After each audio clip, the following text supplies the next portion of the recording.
星の命ライフストリームはあらゆる記憶知識感情を乗せ巡り巡る時に交わり時に離れ見たことのない物語を映し出すそれもまた星が宿すもう一つの可能性。 Yo, what's up guys, Crazy D Games, so welcome back to a brand new video. Today is a little different. It's an impression video. I haven't done one of these in a while, like for a game, and I was gonna do one for FF16, but I decided I'm just gonna make the review for 16 because I'm gonna get my own thoughts and feelings fully out there, and I have a lot, so that's gonna be my next video. I'm already working on it, but right now we're working on this video for Ever Crisis. This is the FF7 mobile game, and I got into the beta through the not Amazon, sorry, the Google Play Store. They had like, you could register on either iOS or Android, but you only got into the beta on Android, and there was like a lottery for iOS users, and I had an Android, mostly my main thing, and I also had BlueStacks, so I got footage of both BlueStacks and my phone, different accounts, and that way I could have like a little bit of something different for each one, because on my main account on my phone I wanted to get the Cloud outfit, and on BlueStacks I wanted to get the other outfit for the new characters, Glenn and Matt, but I didn't get it before the beta ended, so it's whatever, it's fine.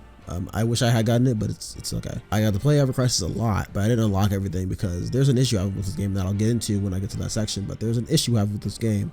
But first impressions for like everything else for a lot about this game is it's good. It's really good, and I think it'll be a good way to get you up to speed with the FF7 story. When they first announced this back in 2021 or 2020, I forget, I think it was May 2020, something like that, they were like, oh, this is going to be another way to experience FF7 original. It's going to be another remake, another possibility. And first thing I thought of was it's a truncated remake because it's mobile. There's no way it's going to be the full game, right? And I was correct. There's no full FF7 on this thing. However, they have included parts of the full game that you obviously won't get if you truncate the original experience from having no world map and stuff. But they included some things that you know, were in the original FF7 in some way, like chocobos, but I didn't unlock it, so I can't show you chocobos, so I'm just going to talk about what I know about it. There's chocobo breeding.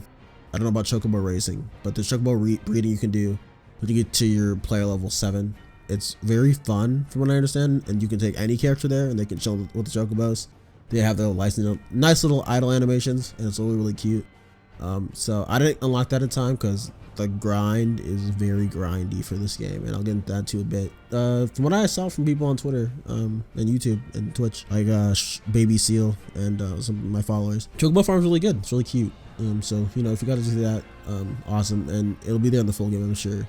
But hopefully Square Enix rep is listening to this, because I need to get this out the way with involving the story mode and just in the game in general. There is this thing where it is a very truncated experience for the FF7 original, and you go through a story mode through chapters and sections, which I don't mind personally. That they do cut some stuff out, but even though they cut some stuff out, like after you finish Maka Reactor, I think it was 8 or 7, I forget, the one that you blow up, or Maka Reactor 1, instead of showing the scene where, you know, you leave the Maka Reactor and you talk to Barrett, Biggs, and Wedge, and Jesse, and then run out to see Aerith, they cut that part and they just put you into the spot where you meet Aerith for the first time, and they give you the dialogue options one-to-one with the original game, and it's really, really cool. And speaking of dialogue for the original FF7, the dialogue is almost one-for-one with the original PS1 version. There's some cleanup in the little areas, but a lot of it is just the PS1 version's dialogue, which in my opinion is perfectly fine, because I think the dialogue of the PS1 version is not like this terrible thing a lot of people think. I think it's perfectly okay, and there's some stuff you can miss definitely, but it seems like they clean up a little bit of stuff, and even if there's still a little bit some like mistakes from the original, like someone posted like a thing on Twitter, if I find it I'll put it in the video, but they found some stuff that's like, oh, it should say this and not this, and you know, that type of stuff for the dialogue, but in my opinion it's perfectly fine, and I think they got it well done. Like dialogue wise, very well done, and I'm really happy that they had the options, because there's some really cool scenes you can get out of that. Like there's a scene with Marlene, I'll show it from my Twitch stream, Marlene, and you can give her the flower at the start of the game, which is still really nice. It's really cool. I really do enjoy that. And then you can give Aerith the flower, or buy the flower or not buy it, And then there's also the town drunk dialogue, the slum drunk, I mean, dialogue, and that's still there, and it's really cool. But they did change some stuff, even though it's like supposed to be like a 1-to-1 remake, because of what they did in Truncated the Experience. Like, for example, you don't do the barrel thing in the church in this version. What you do is fight Reno like in a remake. But even in remake, you after you fought Reno, you went straight to the room, and then like you cut down the cylinders or chandeliers, sorry, and dropped it on the guys instead of like the barrel. Which, you know, is another way of doing that. But it's gone from here entirely. There's no like replacements for it, which is very strange. Very disappointing to a lot of people, I assume. And that's just the nature of the Truncated Experience. So I'm wondering, because they're probably going to make Vincent and Yuffie not optional in terms of this, because it's a Truncated Experience, and they're having Dirge of Cerberus and Advent children in here, which they're important to both of those. I wonder how they're going to go about some parts of this main story outside of Midgar, because there's a lot of meat outside of Midgar, and I'm very curious how many chapters that will get versus Midgar, because Midgar's chapter 2 ends, I'm pretty sure, because I haven't beaten it yet, and I didn't get to beat it before this came out, because I'll talk about it in a sec. There's a it doesn't end when you leave Midgar. Chapter 2 is still in Midgar. Chapter 3 is still in Midgar.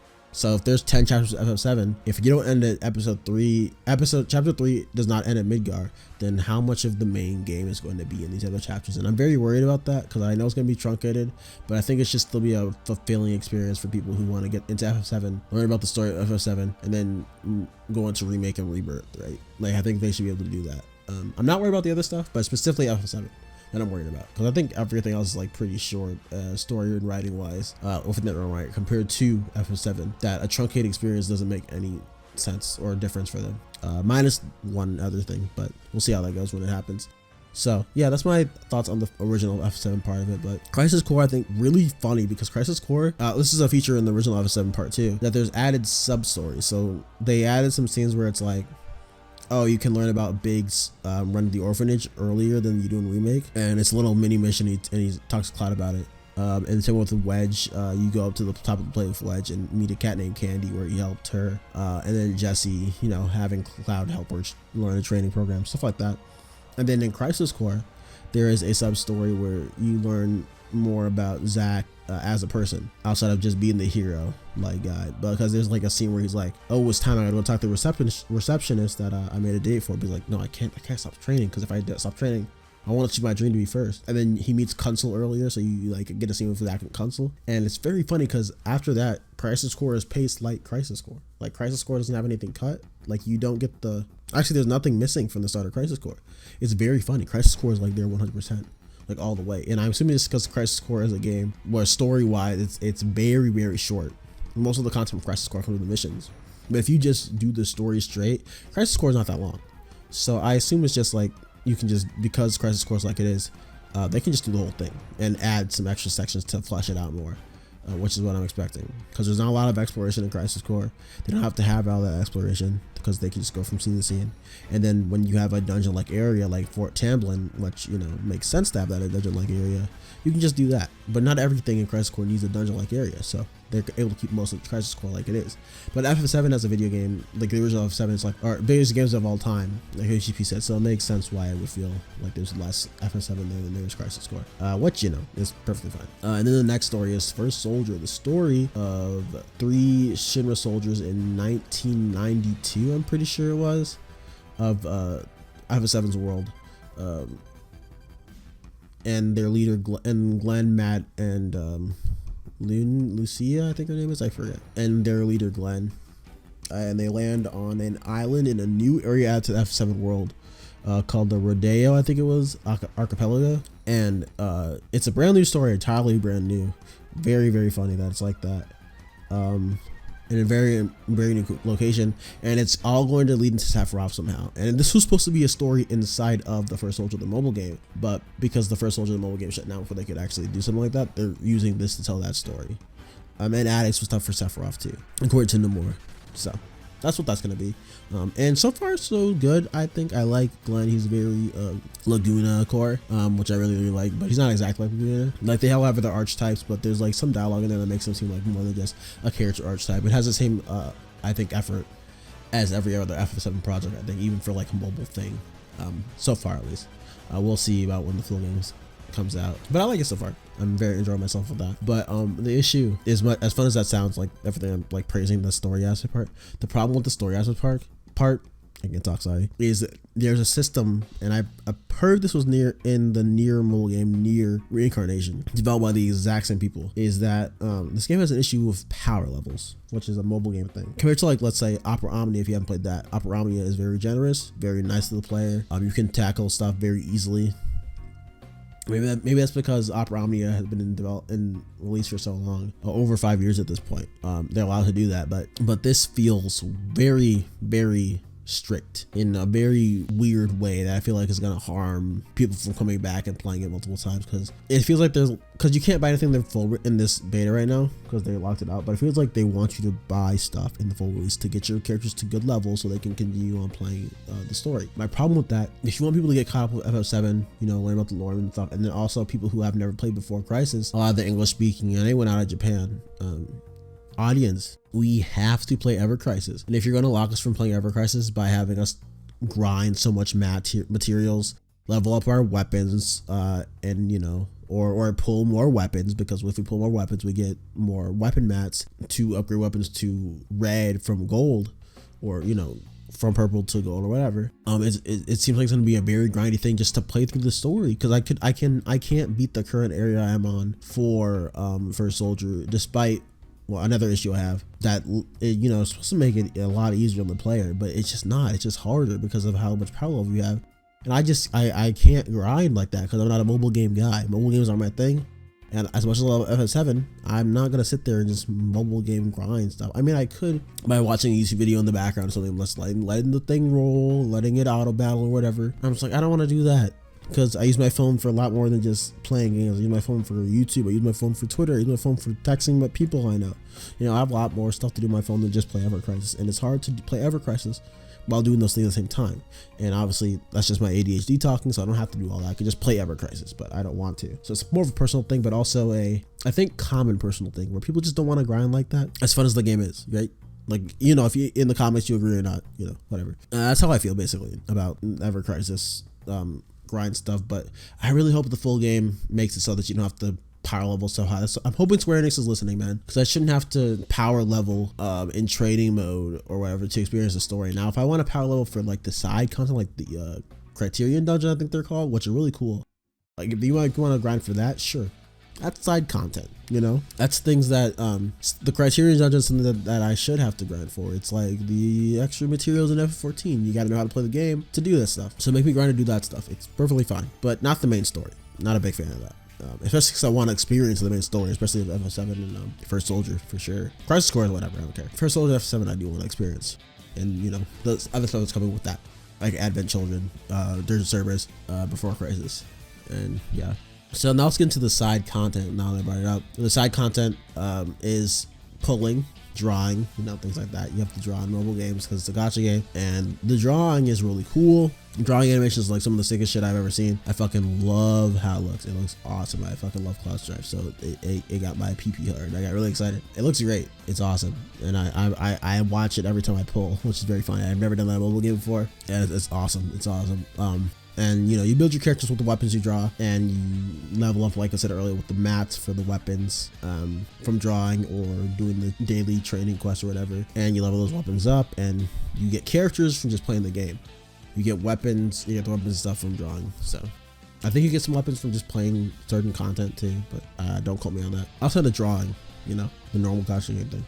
There are daily quests, trading quests. There's some locked stuff that I didn't get. Like, there's a summon quest where you can unlock summons, which are in the beta. Chocobo Farm, like to talk about, and then the Criterion dungeons and multiplayer. I did one multiplayer battle with my friend, but I haven't done one outside of that, and I think the multiplayer is pretty fun. It's very fun interacting with you, like, you know, the person you play with, and you, like, everybody's using their moves, and when they have to, getting your ATB bars up, and also doing your paradigm shift equivalent in this game. With that, it's really, really cool. So I'm very excited to do that on the full release. Hopefully there's a lot more to it than just the Scorpion Sentinel and the two dudes from Crisis Core, which I assume there will be, and their recolors, because I think that'd be lame. The other content I brought up earlier, which is the Criterion dungeon, those are like raid dungeons, kind of, in a way, like tower thingies. I don't know how the best to explain it, but What you do is you run around the map, whatever map there is. Like I did 2 of the Midgar Mako Reactor ones. You run around there and you find bosses, and you fight those bosses while going through random encounters and opening chests.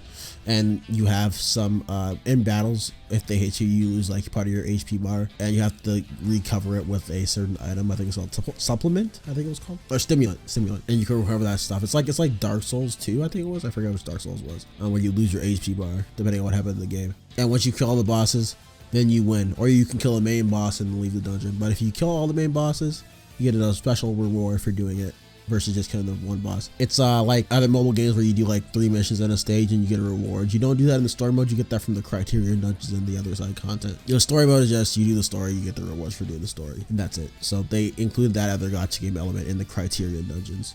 It's really cool. I really enjoyed that aspect. I like fighting Reno and the 2 other bosses, and like a souped up Airbusty. It was really fun, especially when you have like good characters like I have the Murasame Cloud, which is a great design, by the way, and it's really cute that they let you see the chibi version of it on the map of the Criterion dungeon. I'm very excited to get other costumes. I will pay money as much as I need to get all the cool cloud costumes. So do not tempt me, Square Enix. You will win in the end for the clouds. You will win, my friend. I love that guy. So yeah, that's it for Ever Crisis. I'm pretty sure that's everything I did in the CBT. So my overall impressions, pretty damn good mobile game. I don't play that many mobile games, and I'm playing this because it's FF7. I really like the combat systems. The ATB is very FF13-esque. They have a paradigm shift where you switch between attacker and defender, and defender has a few buffs that like you have more magic healing or whatever, and then attack you can, you know, if you're in attack mode and they do their like beam charge thing at the top. And if you're in attack mode and you use the weak attacks to that beam charge, then you're allowed to get them to stagger or interrupted more easier than you are in defense. So you have to play strategically, or you let the AI do everything, and the AI is like really freaking smart. Like it's insanely smart if you put it on auto, and it does like all that stuff for you, so you don't have to do it, and you can just grind out like that, and it just does the paradigm shifting and the right attacks and the weaknesses and everything just extremely well, better than you would actually. It's kind of crazy. Really good combat. Gacha element, like I said, worried about that a little bit because of how weapons draws are and how you have these mats and everything. And getting mats is not easy like it should be, I think. Again, played Opera Omnia mostly. Don't play other mobile games, so I'm going off to Opera Omnia. And the story mode is really good. I just hope I don't have to power level through a lot of it. That's really my only hope and dream. But we'll see how that goes. Also, I gotta mention one more thing. The music is freaking incredible. Minus Crisis Core because it's the same original soundtrack and not the remastered one for some reason, which is way better. But they made new music for FF7 and it's amazing. It's amazing new music for FF7. Much closer to the original than the remakes version, and it sounds like incredibly updated to like match the original's tone and everything. It's wild, guys. It's crazy. I'm hoping someone uploads that onto YouTube soon because I need that in my life. And the first Soldiers music is great for some new soundtrack. I'm very excited for what they do later in the game when we get more story. So yeah, Ever Crisis is good. Just hope, you know, Square Enix, please listen. Please do something about the power levels in the story mode, man. And I know it's a gacha game and you want to spend money, but like, please go easy on the weapon mats and stuff. You know, make it like easier to get that and not have to go through the gacha. But we'll see what happens. Okay, thank you guys so much for watching, and peace from QuaziD Games, everybody.